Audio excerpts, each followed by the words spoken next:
네, 저희 취재 기자와 좀 더 자세한 얘기 해보도록 하겠습니다. 자, 유승호 기자, MBN Y포럼 어떤 행사인지 자세히 소개 좀 해주세요. 네, 놓쳐서는 안 될 2030 청년들을 위한 멘토링 축제 MBN Y포럼이 오는 28일 고려대 화정체육관에서 열립니다. 올해로 무려 15회째를 맞은 Y포럼은 매년 가장 관심이 쏠리는 연사들이 한자리에 모여 감동과 재미를 선사했는데요. 지난해 연사들만 살펴봐도 오은영 정신건강의학과 전문의와 김선태 충주시 주무관을 비롯한 셀럽들이 무대를 빛냈습니다. 네. 무조건 성공할 줄 알고 고민 끝에 만든 포스터인데 못 올리게 하시니까 주말에 몰래 올렸어요. 네, 조금 전에 리포트 보니까 올해 라인업이 상당하던데 시청자 여러분도 잘 아시는 셀럽들이 좀 많이 나오시는 것 같더라고요. 예, 맞습니다. 올해도 정말 핫한 인물들이 이번 포럼 행사의 주제인 세상을 물들여봐라는 주제에 따라 여러분을 찾아갑니다. 기조연설에 나서는 유승민 대한체육회장에 이어 종합격투기 추성훈 선수가 연단에 오릅니다. 만 49세의 나이가 무색할 만큼 철저한 자기관리로 팬들에게 이른바 섹시야마라고 불리는데요. 네. 최근 기존의 강한 이미지와 다른 반전 매력의 유튜브 크리에이터로 거듭나면서 채널 구독자가 개설 4개월 만에 140만 명을 넘었습니다. 진심으로 이렇게 가는 게 사실은 유튜브인데. 야노 위원님께 한마디. 미안합니다. 네, 이번 Y포럼 연사 가운데 청년 세대를 대표하는 셀럽도 눈에 띄는데요. 대표적으로 특유의 유머 감각을 뽐내며 인기몰이 중인 MZ 대표 에듀에이터 미미민우도 연사로 나섭니다. 정말 4년 동안 열심히 수업 안 재고 열심히 공부해보겠다 그 심정? 그것이 비춰지는 게 중요하다, 그 단기간에. 이건 무슨 학과를 막론하든. 네, 저도 추성훈 선수 채널 구독하는데 가서 보면 굉장히 흥미로울 것 같고. 자, 또 즐길 거리도 많다고 들었어요. 예, 바로 Y 챌린지입니다. 지난해 영상으로 자신을 소개하는 참여형 이벤트였죠. 영작 콘테스트에 많은 분이 참여해 주셨는데요. 이번에는 현장을 찾은 모든 분을 대상으로 저희 MBN이 야심차게 준비했습니다. 우선 모든 참가자는 현장 방문 즉시 빛의 삼원색에서 비롯된 레드, 그린, 블루 3개 팀의 무작위 배정됩니다. 네. 야외 행사장에서 진행하는 쪼만한 운동회와 연사들과 소통하며 풀어보는 정답 없는 퀴즈쇼에서 점수, 즉 크레딧을 얻고요. 각 종목과 문제마다 개인 점수는 물론 팀 점수도 함께 측정됩니다. 네. 개인전 우승자에게는 1,000만 원 상당의 청년 장학금이, 우승팀 전원에게는 별도 상품이 제공됩니다. 네, 연사여서 상품까지 좀 다채롭다 이렇게 좀 볼 수 있겠는데. 자, 그럼 참가하려면 어디서 등록해야 됩니까?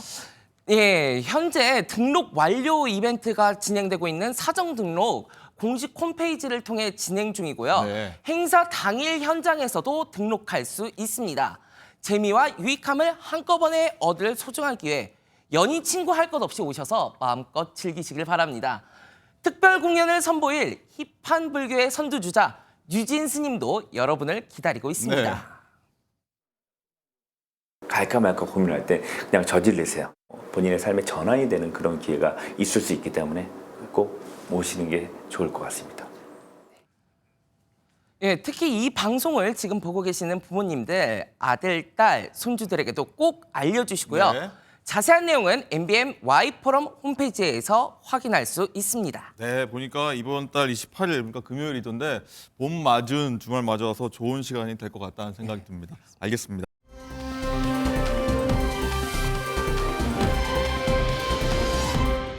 네, 지금부터는 정치권 소식 짚어보도록 하겠습니다. 조기 대선 가능성을 두고 더불어민주당의 계파 갈등이 다시 불불 튼 조짐을 보이고 있습니다. 어제 이재명 대표가 지난 2023년 자신의 체포동의안 가결 당시를 소환하면서 비명계 의원들을 겨냥한 발언했다. 이 때문인데 당시 상황과 어제 이 대표 발언 차례로 들어보고 얘기 시작하도록 하겠습니다.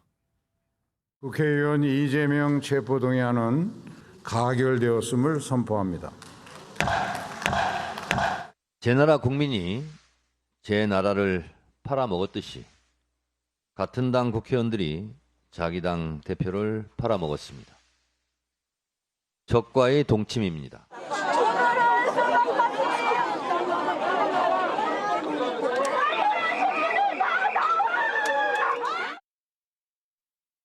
검찰이 수사하는 과정에서 벌인 일 이런 것들하고 당내에서 이렇게 저렇게 움직이면서 나한테 비공식적으로 요구한 거, 협상으로 제시한 거 이런 걸 맞춰 보니까 이미 다 짜고 한 짓이거든요. 누가 짜요? 당내 일부하고. 검찰이요? 아니 뭐 짰다는 거 증거는 없고. 그러니까 그렇게 추측이지. 이제 추정하신다는 거죠. 이렇게 연관성이 있어요.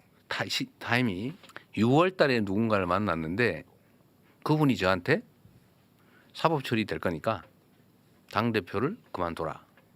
그만두지 않으면은 뭐 일이 생길 것 같으니까 본인을 위해서나 당을 위해서나 사퇴를 해라. 의원이요? 민주당에서 뭐 유력한 분이 유력한 분이. 그렇게 얘기를 해서 너무 근데 시점도 정해줬단 말이에요. 언제까지. 근데 그거는- 그게 나중에 보니까 영장 청구 시점하고 딱 거의 맞아 떨어져요. 그럼 구속되면은 내가 옥중에서라도 내가 사퇴하지 말아야지 뭐 이런 계획도 다 짜고. 네, 당시 체포동의안 가결 때문에 이 당내가 굉장히 시끄러웠던 기억이 나는데 김종욱 행정관님, 일단 이재명 대표가 당내 의원과 검찰이 좀 짜고 친 거다. 뭐 이렇게 얘기를 해서 굉장히 파장이 큰데 뒤에서 목소리 듣겠습니다만 당내 굉장히 파장이 클 것 같습니다. 앞으로도. 뭐 제가 볼 때 그렇게 파장이 클 거라고 생각하지 않습니다. 일단 지금 언론에서는 이게 핫 이슈가 되고 있는 네. 상황입니다만 전체 맥락을 보게 되면 이게 딱 돌출적으로 나온 게 아니고요. 네. 이재명 당대표의 정치 여정 과정에서 어떤 중요한 고비가 있었느냐라고 얘기하면서 이제 첫 번째 얘기했던 게 대선 패배했을 때, 네. 두 번째가 이제 테러를 당했을 때, 이제 그리고 세 번째 얘기가 나왔고 예. 그 다음 나온 내용이 이제 총선에서 압승했을 때 과정에 대한 내용들이 나온 거예요. 예. 근데 이 과정에서 지금 제기가 된 부분들은 검찰이 대장동 구속영장을 청구했다가 그때는 예를 들어 부결됐었죠. 네. 그다음에 뒤에 다시 또 쌍방울 문제로 구속영장을 청구했었는데 그 과정에서 특정 야당의 인물이 자기에게 얘기했다라는 것이 사퇴하면 봐준다. 안 하면 구속영장 청구에 동의하겠다라는 얘기를 했다는 거 아니겠습니까?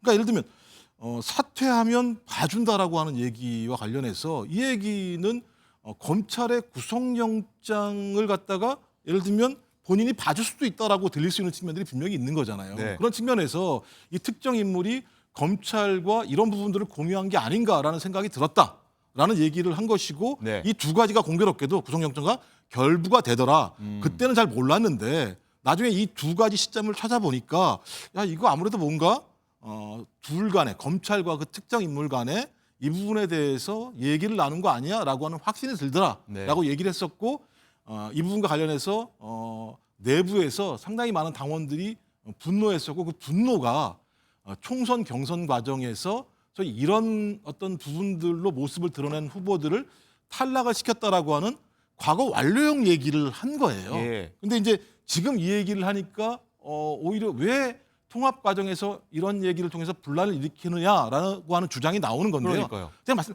과거 완료형이라고. 과거 완료형의 얘기들이 하나가 아니라 네. 하나, 둘, 셋, 네 가지의 토막을 가지고 얘기했던 부분인데 뭐 제가 볼 때는 이제 언론에서 오케이 이런 내용이 나왔구나. 자, 이 부분을 이슈화 시켜야겠다라고 생각을 하신 것 같은데 제가 볼 때는 조금 시간이 지나면 네. 잠잠해질 거라고 생각합니다.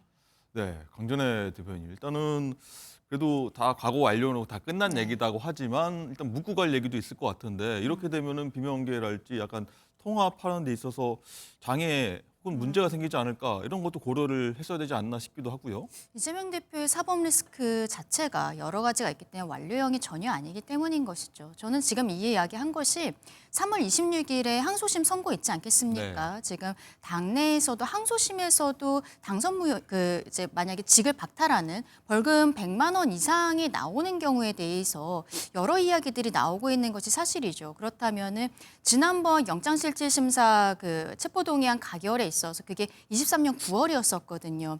비슷한 부분들이 있는 것입니다. 이재명 대표에 대한 흔들기, 거기에 대해서 과거에 어떠한 민주당의 유력한 사람이 한 그때 29명 정도가 적어도 이탈을 했다라고 표상으로는 계산이 되거든요. 네. 민주당 내에서. 이러한 사람들이 있었는데 이번에도 3월 26일 날 내가 만약에 100만 원 이상의 형이 선고가 나왔을 때 나를 흔드는 사람들이 비슷한 사람일 수 있다라는 형태로 좀 뉘앙스를 풍긴 것이 아닌가라고 생각을 합니다. 지금 단계에서 이재명 대표가 왜냐하면 비명계 인사들을 계속 만나고 있거든요. 네, 그리고 그렇죠. 뭐 우클릭 행보도 하고 중도층을 잡기 위해서 굉장히 열심히 노력하는 모습들이 있습니다만 그럼에도 불구하고 지금 유튜브에 나와서 굳이 저런 이야기를 한다는 것은 아마도 이번 달에 나오는 항소심 선고에 있어서의 당의 분열을 막기 위한 포석이 아닌가라는 생각을 해봅니다. 그렇군요. 일단 김종국 행정관님, 일단 당장 이 비명계 전직 의원 모임이죠. 초일에 계속 얘기가 나오고 있는데 앞에서 웃고 뒤에서 칼 꽂는 격 이렇게 얘기하고 있는데 글쎄요, 이 통합에 걸림돌이 되지 않을까 계속 뭐 비판이 나올 수도 있을 것 같아요. 뭐 초기에는 그럴 수 있을 것 같은데 단어를 좀 잘 골랐으면 좋겠어요. 칼 같은 얘기는 하지 말아야죠. 이재명 당대표한테 뭐 서로 간에 어떤 차이가 있고 서로 간에 신뢰가 없다는 건 충분히 알겠습니다만 뭐 혹시 뭐 총선 때 뭐 몽천 학살 이런 것도 당했던 터라 이런 말도 몽천 학살이라고 꽂히는 것 얘기하는데요. 같아요. 대부분 다 소위 그 총선 경선 과정 같은 경우는 당원들이 투표를 통해서 뽑은 거예요. 네. 그러면 이재명 당대표가 다 오더를 내렸다는 얘기입니까? 당원들한테? 불가능한 거거든요. 그러니까 불가능한 부분을 가지고 이재명 당대표가 어떤 형태로든지 만들었을 거라고 얘기하는 것 자체가 저는 성립이 안 된다라는 말씀을 드리는 거고요. 그다음에 기본적으로 계속 말씀드렸습니다만 과거 완료형이었다. 그리고 지금은 통합 행보를 하고 있는 상황이다. 이 말 자체와 관련해서 초일에 계신 분들이 오해할 수 있을지 모르겠습니다만 여기에 대해서 무슨 동료에 대한 인격 모독이다, 명예훼손이다 이런 얘기를 하셨는데요. 당원이 선택한 당대표, 그다음에 민주당 내부에서 소위 검찰의 정치적인 수사에 의해서 탈탈 털었다라고 하는 내용들을 가지고 검찰이 야당 당대표라고 하는 정적을 제거하려고 했다라고 하는 것이 당내 공감대였었는데 이 당시에 이 당대표를 그래 법원에 가서 한번 확인해봐라고 얘기하신 분들, 전 이런 분들이 오히려 동료에 대한 인격 모독이 아닌가라고 전 판단할 수 있을 거라 생각이 들고요. 뭐 지금도 다 얘기가 나옵니다만 쌍방울 문제 같은 경우는 이미 뭐 연어 파티부터 얘기가 되면서 상당히 많은 논란들이 있는 내용들입니다. 근데 그 당시만 하더라도 아니 어떻게 예를 들면 북한에다가 이런 돈을 줄 수가 있어 상식적으로 라고 하는 검찰이 말도 안 되는 기소를 했다라고 하는 내용들의 흐름들이 꽤 있었는데도 불구하고 내부에서 비명계라고 지칭되고 있는 의원들이 구속영장 청구 문제와 관련해서 부결을 시킴으로써 법원의 판단을 받게 한 것이고 결론적으로는 법원에서도 구속영장 청구를 지각한 거 아니겠습니까? 전 그렇다면 그런 부분과 관련해서 이런 격렬한 싸움보다는 적어도 자기들이 좀 정제된 발언, 쌍방 간의 정제된 발언을 통해서 지금 중요한 내용들은 소위 이런 갈등의 문제가 아니라 빠른 시일 내에 내란을 진압함으로써 헌정을 정상화시키는 게 가장 중요한 문제인데 네. 저는 뭐 초일에 같은 경우 상당히 좀 기분이 나쁜 건 알겠습니다만 갈등을 봉합하면서 국민들이 요구하는 방향으로 갈 수 있도록 좀 내부적으로라도 좀 정제된 어떤 발언들을 하시고 또 그다음에 좀 물리 대화를 통해서 이런 부분과 관련된 오해를 조정을 했으면 좋겠습니다. 알겠습니다. 어쨌든 비명계는 굉장히 감정이 상한 것 같습니다. 이해할 수 없다. 대책 마련 요구까지 내놨습니다. 들어보시죠. 그 발언은 바둑으로 치면 진짜 악수 중에 악수를 두신 거라고 생각합니다. 속내는 뭐 어떤 그 뭐 분노와 증오가 있을지는 모르겠으나 어쨌든 국론이 분열돼 있는 대한민국을 통합시키는 지도자의 면모를 조금씩 갖춰가고 있고 노력하고 있구나 하는 메시지를 주고 있다고 봤는데 어제 그 발언으로 인해서 그 두 가지 공든 탑들이 다 가려지게 돼버릴 것 같아서 저는 뭐 처음 듣는 얘기인데요. 뭐 그럴 리가 있을까요? 우리 민주당 의원들이 검찰과 그런 식으로 할 거라고는 저는 뭐 상상이 안 됩니다만 어대면 갱선은 막아야 합니다. 필요하면 폴렘 비리를 논의하는 것이 정상적인 민주주의 정당의 모습입니다. 네, 비명계에서는 이게 뭐 비명 행사의 부관 참시냐 뭐 이런 얘기까지 좀 격앙된 반응까지 내놓고 있다고 하는데 조금 전에 들었던 김두관 전 의원 보면은 대안 마련, 그러니까 이재명 아닌 다른 인물 좀 준비해야 되는 거 아니냐 이렇게까지 얘기하는 것 같아요. 근데 그건 조금 아쉬운 게 김두관 의원 같은 경우는 지난 전당대회 과정에서 이재명 대표의 대항마로서 나오지 않았습니까? 네. 근데 당시에 굉장히 무력한 모습을 보여줬었어요. 그리고 그때 이재명 대표가 뭐 상속세라든지 이런 것들에 대해서 조금 더 이제 뭐랄까요? 당의 입장과는 좀 다른 부분들이 있었지만 여기에 대해서 이야기를 할 때 당의 전통이다라는 형태로 대화 자체를 차단한 듯한 모습들을 보였었거든요. 그렇기 때문에 김두관 후보에 대해서 그때 굉장히 생각보다도 낮은 지지율로서 마무리가 되었던 네. 것이 스스로가 새로운 모습을 보여주지 못했던 것이 아닌가라는 생각이 좀 듭니다. 그런데 어쨌든 지금 김두관 후보도 전당대회 이후에 이재명 대표와의 어떠한 화학적 결합이 전혀 없는 것이고, 그리고 이재명 대표가 최근 만나고 있는 인물들, 뭐 김경수 지사라든지 박용진, 임종석 이런 분들 같은 경우에는 지난 그 작년 총선에서 공천, 비명행사 공천의 정말 대표적인 인물들이거든요. 그러면 진정성을 보이겠다, 그 비명계도 끌어안겠다라고 했으면은 본인이 당대표가 된 다음에 이분들에게 뭐 민주연구원 과정에서 뭐 이런 데서의 자리를 준다든지 이런 것들이 있어야 되는데 아무것도 없었던 거예요. 근데 갑작스럽게 최근에 뭐 조기 대선 국면이 이루어지고 비명계를 끌어야 된다는 이런 그 명목이 생기다 보니까 만나게 되고, 그럼 그쪽에서도 좋은 말들은 안 나오게 되지 않겠습니까? 이런 부분들이 있는데 지금 어제 이재명 대표가 이야기한 부분들은 결과적으로 본인에 대해서 지금 흔들기를 하고 있는 사람들, 지난번 29명의 그 체포동의안 가결에 그 표를 던졌던 민주당 의원들, 그때 익명투표였기 때문에 누군지 모르거든요. 네. 근데 지지자들 중심으로 그 이름들 리스트가 뜨면서 수박 색출해야 된다고. 많이 돌았었죠. 네, 굉장히 난리가 나지 않았었습니까? 이번에 본인이 26일 날 선거가 나왔을 때 또 이재명 흔들기 하는 사람들이 바로 그 수박이다. 그러면서 본인의 지지자들에게 어떤 좌표를 찍는 형태의 얘기를 어제 한 거란 말이죠. 저는 이런 것들이 지금 어쨌든 이재명 대표가 최근에 행보와도 좀 맞지 않은 부분이 있지만 굉장히 마음이 다급하다라는 것을 보여주고 있는 것이 아닌가라고 생각합니다. 네. 자, 해석까지 한번 들어봤고요. 어쨌든 혹시 모를 분열이 있을 수 있는 상황, 파장이 커지자 이재명 대표는 이렇게 진화에 나섰습니다. 어떻게 수습했는지 한번 들어보시죠. 이미 뭐 다 지난 일이고 앞으로 우리가 해야 될 일은 어쨌든 당에 있는 모든 역량을 다 모아서 이 혼란상을 극복해야죠. 이제 다 지난 일입니다. 당에 뭐 아직도 비명계 그런 게 있나요? 입장이 다른 분들은 있겠지만 하여튼 이 엄혹한 환경에서 우리 국민들의 눈높이에 맞춰서 우리가 할 일을 함께 손잡고 해가면 좋겠습니다. 네, 김종욱 행정관님, 일단은 들어오는 게 다 지난 일이다. 뭐 아직도 비명계 그런 게 있나요?라고 하는데, 자, 비명계는 어쨌든 감정이 좀 상했을 것 같은데 이 말을 또 어떻게 들었을까요?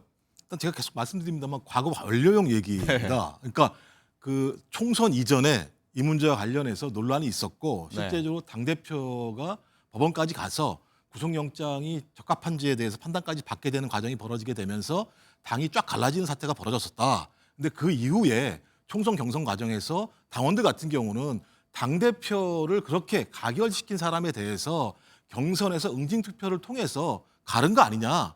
이걸로 종결된 거다. 그러니 이런 문제와 관련해서 우리는 검찰의 문제를 똑바로 적시할 필요가 있다. 이런 얘기를 한 거거든요. 어쨌든 여기 이후에 그렇다면은 뭐 사과 요구를 비명계 측에서 하고 있는데 이 대표 입장에서는 이게 사과의 문제냐라고 할 수 있을 것 같기도 하고. 제가 볼 때는 사과라기보다는 발언의 진위를 좀 밝히긴 할 것 같아요. 이런 상황으로 밝힌 것이고 나는 계속적으로 어떤 내란 진압 또는 조기 대선 앞에서 당의 단합을 위한 단합 행보를 계속 걸어갈 것이다. 만약에 진짜 보복을 한다고 마음먹었으면 본인이 지금 여러 가지 상황을 보게 되면 대선 후보에서 가장 지금 1위를 점하고 있는 상황 아니겠습니까? 그렇다면 예를 들면 그때 검찰이랑 내통한 사람이 있어. 적시를 딱 해버리게 되면 우리 그게 보복이라고 얘기할 수 있습니다만 그 얘기를 한 것이 아니라 그 사항들은 내가 보복한 것이 아니라 당원들이 투표로서 어떤 때는 바꿔낸 측면들이 있기 때문에 당의 총의를 모아가는 과정에서 좀 집중해서 좋겠다는 얘기를 한 것 같고요.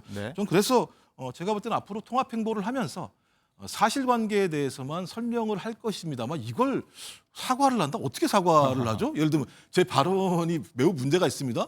저는 그렇지 않다는 생각이 들어요. 왜냐하면 그건 당원이 평가 문제이기 때문에 이런 상황에 대해서 정치인들은 충분히 이런 상황들을 다 고려해달라고 하는 자기의 경험담에 대한 얘기인데 이걸 사과까지 해야 된다? 사과 혹은 뭐 보듬어 주는 발언. 제가 볼 때 통합 행보를 하고 있는 거 아니겠습니까? 예를 들면 김경수, 그다음에 김동연 경기지사, 그다음에 김두관, 지금 아직까지 김두관 대표는 안 만난 것 같은데요. 뭐 이런 분들을 만나면서 소위 우리가 지금 상황에서 서로의 차이는 있습니다만 차이를 인정하되 더 중요한 문제인 내란 진압 문제와 어떤 더 나은 헌정 체제의 복구를 어떤 완성을 위해서 노력하자 이런 얘기들의 행보를 하는 것으로 저는 가름하지 않을까 생각이 듭니다. 어쨌든 이런 상황에서 민주당 일각과 조국 혁신당에서는 진정한 야권 통합을 하자 이렇게 얘기를 하고 있는데 그러면서 조기 대선이 열리면 완전 국민 경선 그러니까 이제 100% 국민 경선 하자 이렇게 요구를 하고 있습니다. 김부겸 전 총리가 얘기했습니다. 들어보시죠. 아마 범야권이 오픈 프라이머리를 통해서 그렇게 국민 경선을 하고 거기서 좋은 인물과 정책을 국민들에게 당당히 내놓자. 그랬을 때 우리들은 성공한 민주정부 그리고 시대 사회 전환을 대전환을 성공시킬 수 있는 그런 국민의 정부를 구성하고 출범시킬 수 있을 것이다. 네, 보면 이제 경선을 하게 되면은 일반 국민과 당원 의사를 50%씩 반영하던 기존 경선 방식에서 이제 100% 국민 반영을 하자 이건데 일단은 강준혜 부위원장님 상대당 입장에서 한번 좀 들어봐야 될 것 같은데 이제 당원 지지도가 이재명 대표 높은 상황이고 그거 유리한 편인데 일단은 비명계에 유리하게 하자 이런 얘기인 것 같은데 이거를 받을까요? 이재명 대표 입장에서는 받을 이유는 전혀 없다라고 생각합니다. 일단은 왜냐하면 이재명 대표가 최근에 나온 여론조사에 있어서 당의 지지도보다 본인의 지지도가 좀 더 낮은 듯한 박스권에 갇힌 듯한 모습들이 있었거든요. 그것은 민주당계에서의 어떤 이재명 대표에 대한 반감을 가진 분들이 있다라는 것이고 그리고 중도층에서 조금 더 많은 부분들. 왜냐하면 최근에 나온 가장 찍고 싶지 않은 정치인으로서 이재명 대표가 뭐 이준석 대표와 어울러 1, 2등을 막 하고 있는 이런 여론조사들이 있었잖아요. 그렇기 때문에 지금 비명계 입장에서는 완전히 100% 국민 경선, 오픈 프라이머리로 하자라고 이야기를 하고 있는 것 같은데 그럼에도 불구하고 야권 전체에서 이재명 대표에 대항할 만한 사람은 없다라고 보입니다. 지금 나오고 있는 후보자 지지도에서도 이재명 대표 이후에는 다 이제 국민의힘 쪽 인사들이고 아예 민주당과 야당 쪽에선 인사들이 5등 안에 들어오지도 못하고 네. 있는 상황이지 않겠습니까? 독주죠. 예, 그리고 여기에 있어서 조국혁신당이 함께하자라고 이야기를 하고 있는 것은 조국혁신당 스스로도 그 조국 대표가 전 대표가 구속이 되면서 당내에서의 어떤 대권 주자가 없는 상황이죠. 그리고 대선을 치르기 위해서는 굉장히 많은 돈이 들어갑니다. 조국혁신당이 경제적으로 그런 것을 감당할 수 있을지 모르겠습니다. 그렇기 때문에 어쨌든 본인들도 대선에 참여는 해야 되는 부분들이 네. 있고 그리고 지금까지 뭐 쇄빙선이 되겠다, 선명성 보여주겠다라고 했는데 조국 대표가 그 구속된 이후로는 실질적으로 그 모습 보이지 못하고 있는 것이 있는데 이번 경선 과정에 있어서 말하자면 이재명 대표에 대한 흔들리로서 본인들의 존재감을 부각하려는 어떤 전략적인 부분들이 있는 것이 아닌가라고 좀 생각이 듭니다. 네, 김종평 장관님. 일단은 민주당 지도부는 완전 국민 경선제로 가면은 이게 오히려 다른 국민들의 역선택, 역결집 이게 나올 수 있어서 좀 반감을 갖고 있는 것 같아요. 뭐 저는 대세는 지장이 없다고 생각을 하는데요. 근데 2027년 대선이 만약에 이루어졌다라고 하면 이건 되게 중요한 논의라고 생각이 들긴 네. 합니다만 지금 만약에 다음 주에 탄핵과 관련해서 인용이 결정될 경우 60일 이내에 대선을 해야 되는 상황입니다. 그럼 후보를 언제 결정해야 되냐? 제가 볼 땐 거의 4월 중순 정도에는 후보를 결정해야 되는 상황입니다. 한 달 동안 오픈 프라이머리라고 하는 것을 진행할 수가 없어요. 물리적으로. 그러니까 제가 볼 때는 뭐 마음은 알겠습니다. 네. 훨씬 더 많은 국민들이 들어오게 하자라고 하는 생각은 알겠습니다만 그것을 할 수 있는 물리적인 어떤 상황 자체가 안 되는 상황에서 저렇게 주장하다 하고 있기 때문에 민주당이 이걸 수용할 수 없는 거죠. 오히려 방법은 뭐냐면 각 당이 후보를 선출하고 난 다음에 그 이후에 후보 단일화라고 하는 형태로는 가능할지 모르겠습니다만 저는 지금 얘기하고 있는 소위 완전 국민 경선제 자체가 물리적으로 불가능할 뿐만 아니라 또 말씀하신 것처럼 민의를 왜곡할 수도 있어요. 왜냐하면 대부분 이제 민주당 같은 경우는 아니면 야권 같은 경우는 소위 진보 또는 중도층 같은 경우를 어떤 대상으로 하는데 보수층 같은 경우가 국민 경선에 참여하게 됐을 경우 민의를 또 왜곡할 수 있는 부분들이 분명히 있기 때문에 제가 볼 때 2027년도 대선이 정상적으로 벌어졌다면 이 논의는 국민 참여라고 하는 측면에서 충분히 논의될 측면이 있습니다만 2025년 이 대선 조기 대선 같은 경우는 물리적으로 불가능하기 때문에 좀 이런 논의보다는 좀 더 다른 좀 건설적인 논의를 했으면 좋겠다 이런 생각이 듭니다. 네, 김종평 하나 더 여쭤보겠습니다. 네. 어제 그리고 이 얘기가 나왔는데 이재명 대표가 최근 지도부 회의에서 대통령실의 세종 이전 가능성을 검토해보라 이렇게 지시했다고 하는데 용산 뭐 청와대도 아니고 세종 이전 지시한 게 뭐 어제 오늘 얘기는 아닙니다만 지금 이 시점에서 한번 검토해보라고 지시한 배경 의도는 뭘까요? 일단 가장 중요하게는 용산 집무실 문제인 거죠. 네. 그러니까 국민들의 의사와 무관하게 소위 청와대를 용산으로 옮기면서부터 국민적 신뢰를 잃기 시작한 거 아니겠습니까? 윤석열 정부 같은 경우가 이제 그러면 이제 용산 문제를 어떻게 할 것인가? 만약에 차기 정부 같은 경우 용산에 들어가긴 들어가되 과거처럼 계속 용산을 사용할 것인가의 문제가 걸리는데 용산에서 이전을 하려면 청와대로 돌아가야 되는 청와대로 돌아갈 수 있는 상황은 지금 아니게 된 완전 개방이 됐기 때문에 그리고 광화문 같은 경우는 경호적인 문제 때문에 안 되는 상황이라면 지금까지 많이 논의됐던 세종시로 가야 되는데 세종시는 바로 갈 수가 없습니다. 이미 2004년도에 소위 수도를 이전하는 경우 개헌 사항이라고 하는 헌재 판결이 나왔기 때문에 개헌을 할 것인지 말 것인지의 문제가 하나 있고 또 하나 결합되는 것은 세종으로 가게 되는 가장 중요한 이유가 국토균형 발전이라고 하는 소위 미래 전략 문제가 결합돼 있거든요. 이 두 가지를 다 결합을 하려면 국민적 총의를 모아야 됩니다. 전 그러기 위한 사전적으로 이걸 어떻게 봐야 되는지에 대한 사전 검토를 당 차원에서 해서 아마 대선이 벌어지게 된다면 그때 국민들에게 제안할 공약 차원에서 좀 사전 검토가 필요하다라고 좀 생각을 한 것 같습니다. 알겠습니다.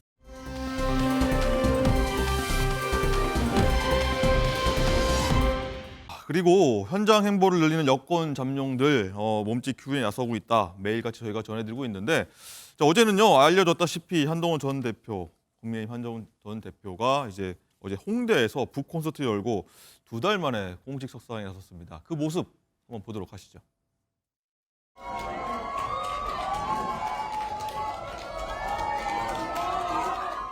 잘 지내셨습니까? 저도 잘 지냈습니다. 저를 지키려 하지 마십시오. 제가 여러분을 지키겠습니다. 이번에는 반드시 시대를 바꿔야 합니다. 선수 교체만 가지고는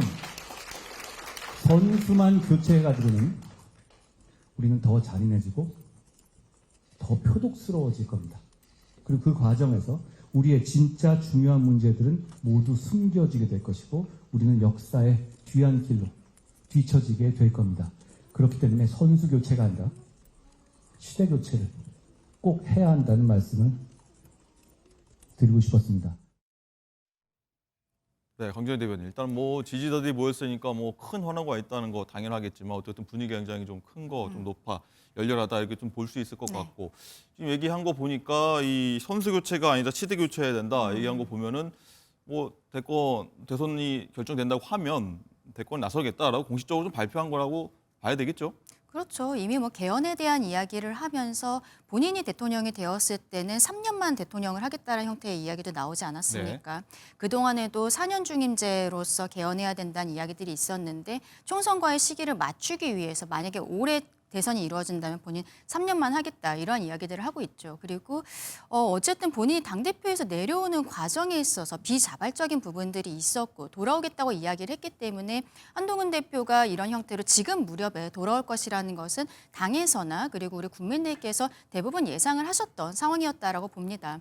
근데 지금 한동훈 대표가 책을 내고 여러 가지로 그 매스컴에서 주목도를 얻고는 있는데 이게 언제까지 진행이 될지는 저는 약간 좀 의문이다라고 말씀을 드리고 싶어요. 어제 행사에도 한동훈계로 그동안에 분류가 되었던 의원들도 다수 참여한 것으로 알려지고 있습니다. 그런데 그 이상의 확장은 없었던 것으로 보이고요. 그리고 돌아왔을 때 지금 뭐 개헌 이야기라든지 이런 것들을 하고 있지만 얼마나 준비가 되어 있는지에 대해서는 좀 의문이 있는 거예요. 왜냐하면 만약에 조기 대선이 이루어진다면 지금 이야기가 나오고 있는 김문수, 홍준표, 오세훈, 원희룡 이런 분들 같은 경우에는 원내에도 있었지만 지자체장으로서의 행정 경험까지 다 가지고 있는 분들이거든요. 그런데 한동훈 대표 같은 경우에는 어떤 신선함 이런 것들이 초반에 있었지만 지금으로서는 대통령 본인이 검찰에 있다가 갑작스럽게 대통령이 되면서 지금 어떠한 국정 혼란이 있었던 것이 아니냐라는 국민적인 생각들이 있는 상황에서 한동훈 대표가 대권을 준비하기에 그렇다면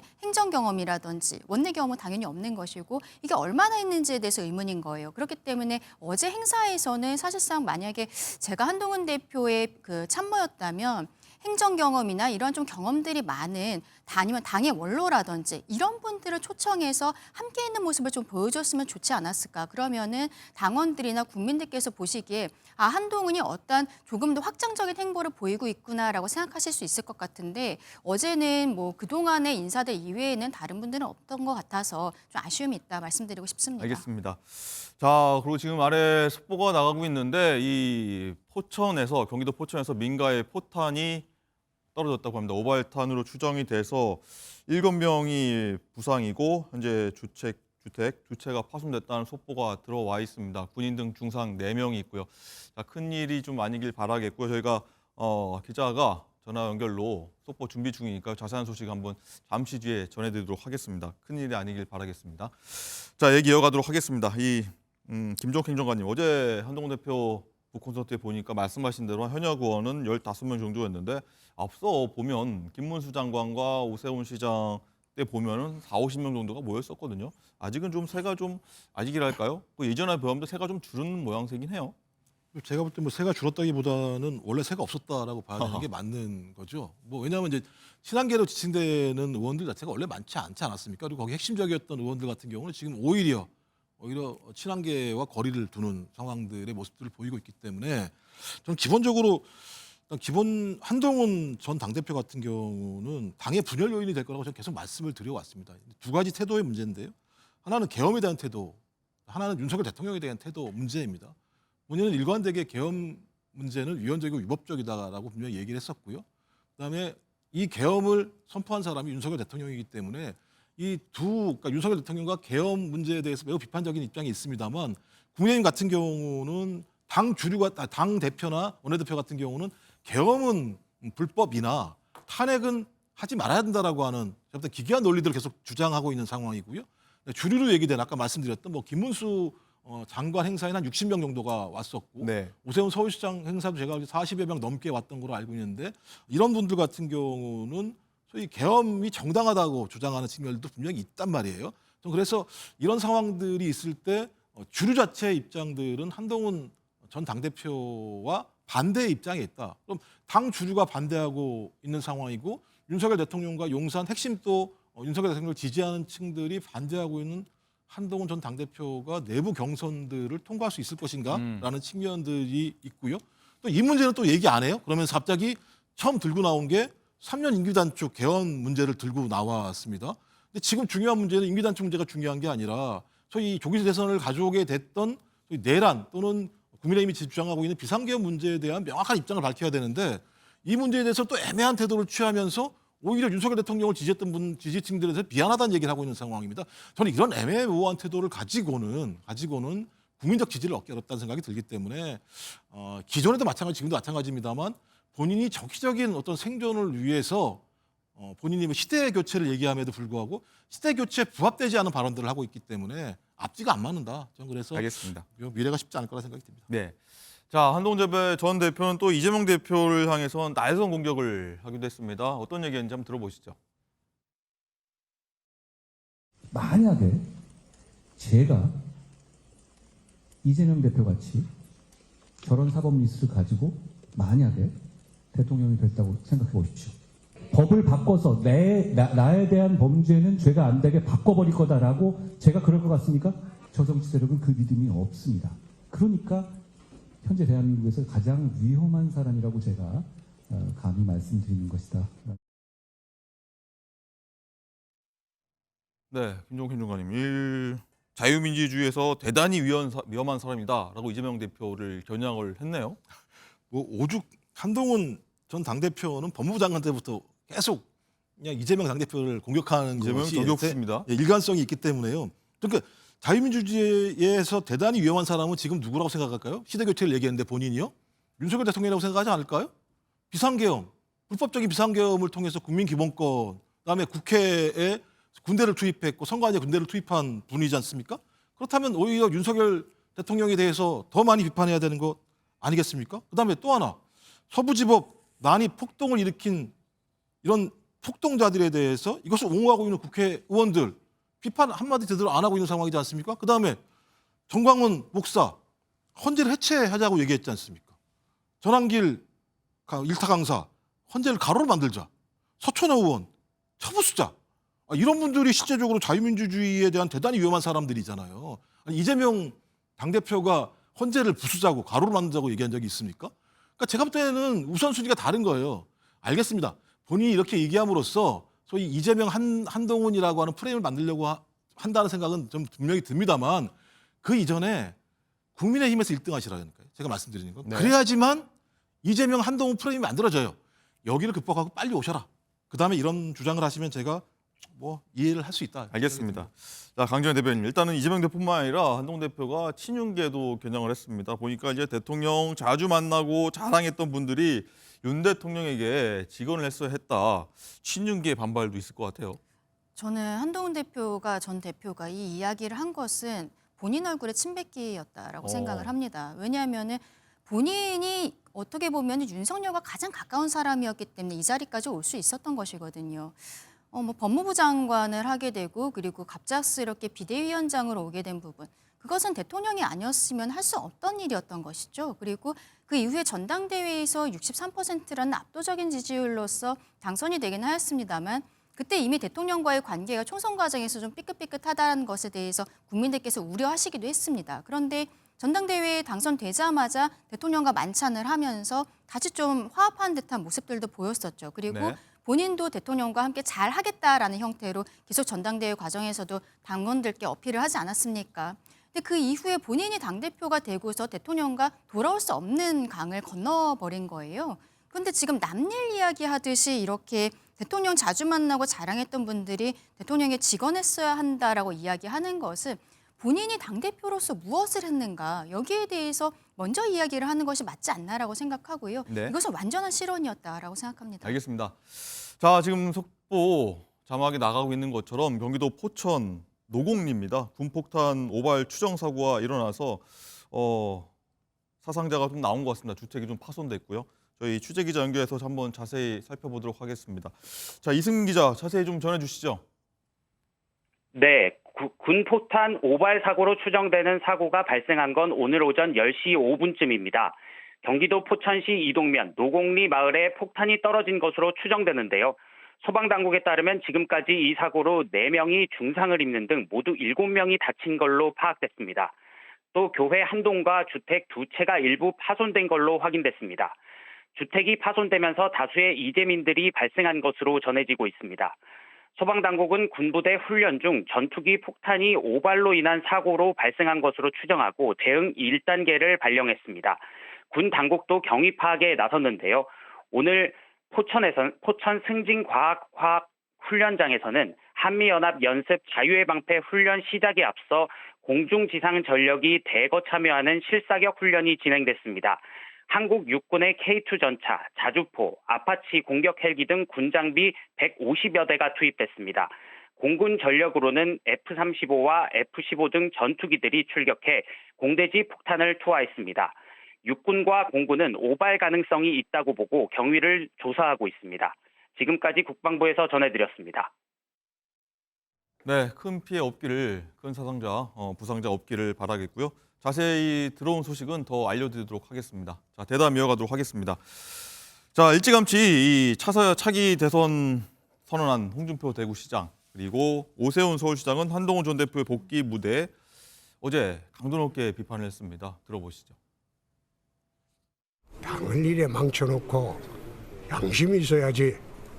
나라를 이렇게 어지럽게 해놓고 뭔 쓸데없는 소리야. 그런 거 묻지 말아요. 어떤 본능적인 방어 기제가 아닌가. 너무 본인의 정치적 행로에만 초점을 맞춘 입장이 아닌가. 네, 강정현 대변인. 일단은 홍준표 대구시장 같은 경우에는 굉장히 쓴소리를 넘어서 그 이상의 반응을 좀 보이고 있는데 한 전 대표가 지금 조금 전에 여론조사 나갔습니다만 좀 약진하고 있는 상황에서 계속해서 그 전부터 계속 저격을 해왔어요.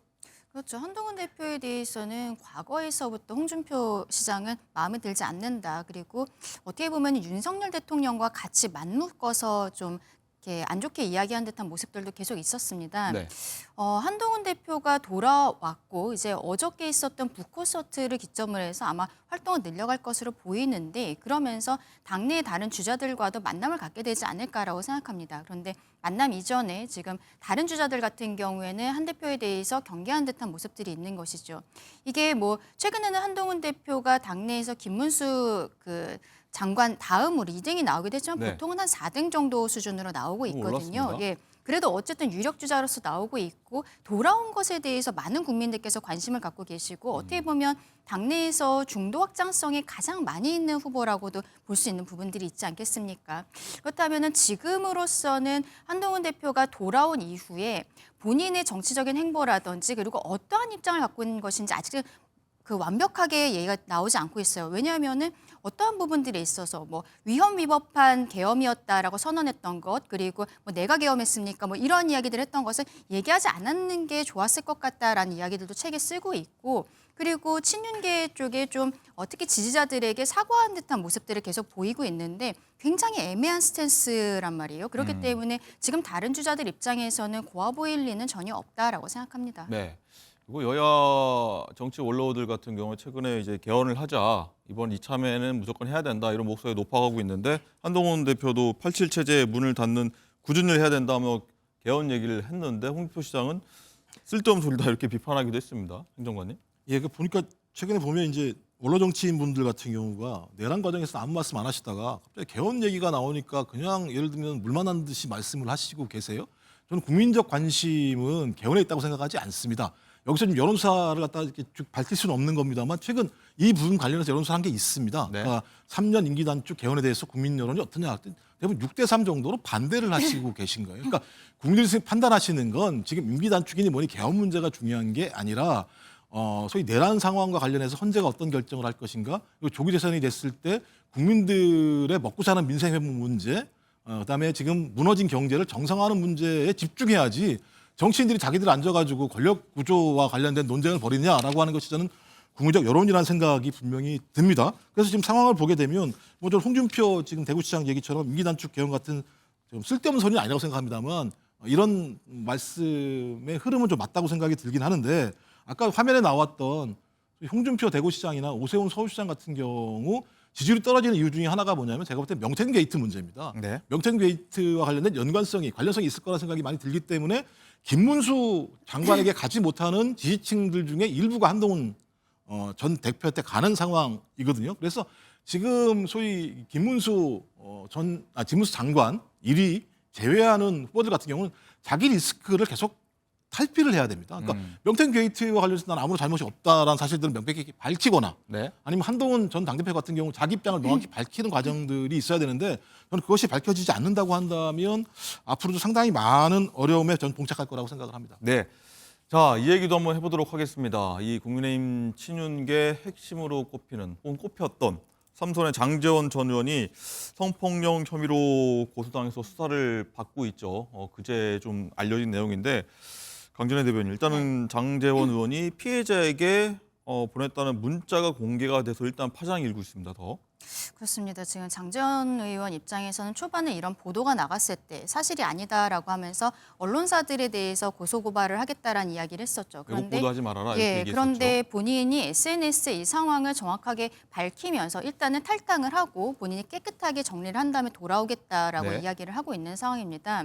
본인이 부산에서 모 대학에 이제 부총장으로 있던 시절에 비서와의 그 문제가 있었다라는 내용인데, 지금 문제는 2015년 얘기입니다. 예, 맞습니다. 지금 이게 거의 한 10년 정도가 된 상황이란 네. 말이죠. 그래서 장제원 의원 입장에서는 이제 와서 여기에 대해서 문제 제기하는 것 자체가 의도가 굉장히 의아하다, 불순해 보인다라고 이야기를 하고 있는데, 어쨌든 그 보냈었던 문자 메시지가 공개가 되었다라는 거예요. 그런데 거기에 있어서는 그런데 이제 그 문자 메시지 내용들을 보았을 때는 어떤 관계가 있었던 것 자체는 사실이 아닌가라는 형태로 좀 추측성이 가능한 부분들이 있는 것입니다. 그렇기 때문에 장제원 의원 입장에서는 악의적이다, 짜깁기가 된 내용이다라고 지금 이야기를 하고 있는 상황인 것입니다. 근데 이게 지금 장제원 의원은 이미 당에서의 어떤 직을 갖고 있는 사람은 아니거든요. 네. 그리고 이번에 총선에서도 불출마를 해서 어떻게 보면 지금으로서는 당 외에 있는 인물인데, 이러한 사건들에 대해서 언론에서 계속 보도가 되는 것이 국민의 입장에서는 어떻게 보면 대통령의 과거 이제 최측근으로 불렸던 사람 아니겠습니까? 좀 난감한 부분들이 있다. 그런데 여기에 대해서는 어쨌든 수사를 통해서 가려져야 될 것이다라고 말씀드리고 싶습니다. 네.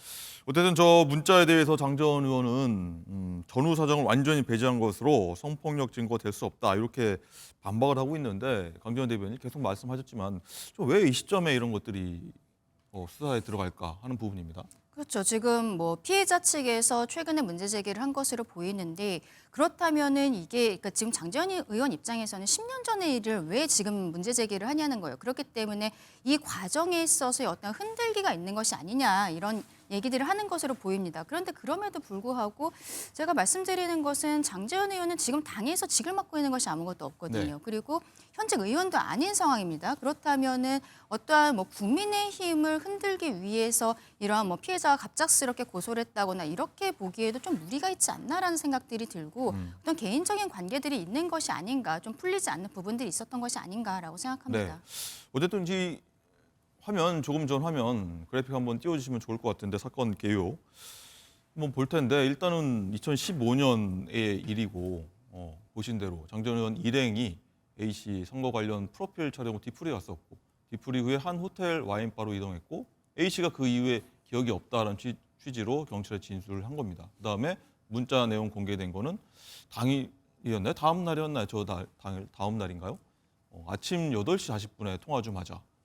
그냥 이렇게 하면 어떡해. 이런 내용이 이어서 어떤 내용인지 좀 파악이 안 되는 부분에서 장제원 의원 입장에서는 억울할 수도 있고 일단은 잠시 당을 떠나겠다 하고 탈당을 한 부분인데 이미지 굉장히 타격 좀 있을 것 같습니다. 이 부분 정확하게 밝혀야 될 부분이기도 하고요. 그렇죠. 장제원 의원이 지금은 뭐 당직을 갖지 않고 있고 그리고 의원은 아닙니다만 많은 사람들이 보기에 정치계로 이제 복귀를 하게 되지 않을까 어느 시점에는 이러한 이야기들이 있는 상황에서 본인이 이런 성 관련해서 추문이 생겼다라는 것은 이미지에 굉장한 타격이 있을 수밖에 없고 그리고 성 관련 사건 같은 경우에는 피해자가 지금 정확하게 기억이 나지 않는다고 경찰에 진술한 것으로 알려지고 있습니다만 어쨌든 피해자의 진술 그리고 피해자가 어떻게 받아들였었는지 이런 것들이 가장 중요한 나름의 증거가 되는 것이거든요. 그리고 저런 문자 메시지가 있었다라는 것은 장제원 의원도 어느 정도는 뭐 인지를 하고 있었던 상황이 아닌가라는 생각이 드는 부분들도 분명히 있는 것이 사실입니다. 그렇다면 결국 여기에 있어서는 장제원 의원 스스로가 이것을 털고 나가야 되는데 이것을 국민의힘과 마치 같이 있는 것처럼 국민의힘 전체가 어떤 성추문과 연결이 되어 있는 것처럼 이야기가 언론에서 보도가 되는 것은 굉장히 곤란하다 말씀드리고 싶습니다. 알겠습니다. 자, 마지막으로 이 얘기해 보겠습니다. 어제 국회 과방위에서 여야가 윤 대통령을 이제 호칭하는 표현을 두고서 굉장히 공방을 벌였습니다. 어떤 얘기인지 한번 들어보시죠. 다뤄지고 있는 내용 모두에서 내란 우두머리라고 하는 표현이 계속해서 나오는데 여전히 윤석열에 대한 옹호를 하고 있는 겁니다. 만약에 그런 논리라면 이재명 대표는요 법카 유용범입니다. 북한을 이롭게 한 이적 행위자이기도 하죠. 조용히 해! 이게 뭐 하는 짓입니까? 박정훈 의원님 질의하세요. 네, 일단 강전애 대변인께 한번 여쭤봐야 될 것 같은데 이 기소된 혐의들을 다 모두 붙여서 부를 수 있는 거냐라고 양측이 공방 붙는 것 같아요. 윤 대통령은 내란 우두머리냐. 그렇다면 민주당 이재명 대표는 어떤 범죄 사실이 있으니까 확정해서 불러도 되는 거냐. 이거 갖고 공방 벌이는 것 같아요. 그렇죠. 무죄 추정의 원칙이라는 것이 있고 이재명 대표가 그것을 지금까지 굉장히 열심히 써오지 않았습니까? 그렇기 때문에 뭐 1심에서 유죄가 나왔다고 해도 계속적으로 무죄를 주장하고 있는 이런 상황들인 것이죠. 그런데 지금 국민의힘이나 어떤 보수 언론에서는 항상 이재명 대표라고 부르고 있습니다. 네. 그런데 민주당에서는 언젠가부터 그냥 윤석열 씨 이런 형태로 이야기를 하고 있는 거예요. 그 전에는 조국 대표 정도만 그런 식으로 불렀었는데 그리고 문제가 되는 것은 또 일부 언론에서도 그런 형태로 대통령을 지칭하고 있다는 것이죠. 이것은 굉장히 좀 부적절하다. 여기에 대해서 당연히 이제 국회 차원에서도 문제 제기할 수 있는 부분이었다라고 생각합니다. 김종필 장관님은 어떻게 생각하는지 궁금한데 일단은 혐의가 확정되지 않은 부분에 대해서 확정해서 부른다는 것에 대해서 불편할 수는 있는 부분도 있고요. 그렇죠. 무죄 추정의 원칙은 우리 헌법에 명시된 거니까요. 근데 국민의힘이 지난 여름에 한 일을 생각을 하셔야죠. 2002년부터 이재명 당대표에 대해서 범죄자라고 계속 주장했던 거 아닙니까? 그래서 윤석열 대통령 같은 경우는 범죄자를 만날 수 없다고 만나지 않았던 분들인데 그때까지 이렇게 하고 있다가 최근에 와서 내란 일을 일으킨 두 분과 관련해서 그 말을 좀 했더니 버럭 화를 내리는 모습을 보면서 좀 지난 여름에 본인들이 하신 말씀에 대해서 사과하시면 이쪽에서 그렇게 하지 않을까라고 저는 생각을 합니다. 알겠습니다.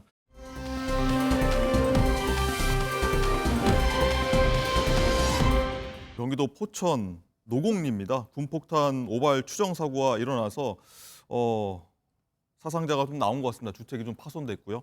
저희 취재 기자 연결해서 한번 자세히 살펴보도록 하겠습니다. 자, 이승민 기자 자세히 좀 전해주시죠.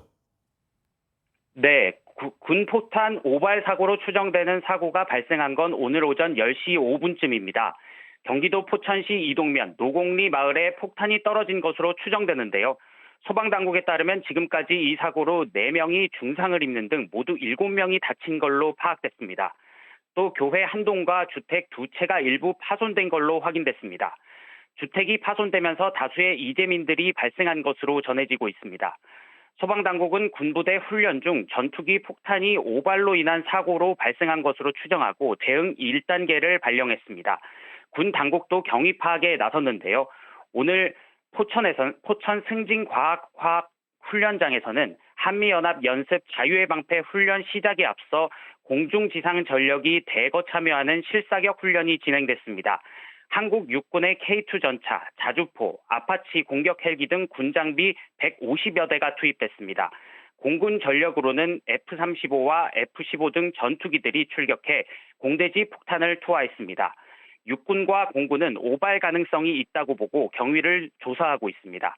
지금까지 국방부에서 전해드렸습니다.